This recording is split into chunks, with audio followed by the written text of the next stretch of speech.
There has never been a Gaelic metalcore tour until now. Inverness, Falkirk, Thurso, Aberdeen, Glasgow, Dundee, Edinburgh. Ace round. Because Gunghul, the only Gaelic metalcore band on the planet, going on their first headline tour. So we're starting with 2 summer shows. The first, Inverness, Saturday 27th of June at the Gaelic Cultural Centre, Coulterlawn. The Idiotics supporting us. That should be a lot of fun. Then it's about 4 miles away, Falkirk. The Rock Bottom, Thursday 2nd of July. That is us, Tallboy, Oceans on Fire, and Temporal Prophet. And unless they all sell out in Inverness, we will have some tote bags. Highly requested tote bags. The main tour gets underway in November. We start with a north run. Upstairs Inverness on Friday 6th. Central Thurso, Saturday 7th, that's my hometown. And then we go to Aberdeen, Krakatoa on Sunday 8th. Atlantic Rift supporting us there, and Fusum opening things up. Then we play Core Fest in Glasgow. We've been wanting to hit this one for a while and delighted to be on the bill. We wrap things up in Dundee and Edinburgh alongside Trauma Bonds and Atlantic Rift. That Edinburgh show has about 15 tickets left. It will sell out in a matter of weeks, so I would hurry up. Grusorst, for those of you who've asked about Irish shows and other shows down south, we're working on it. Stay tuned. You know where the ticket link is, so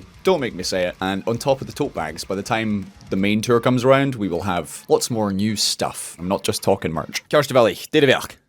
It's the Nelken. Fachgolson the main and social. I just don't think he likes me.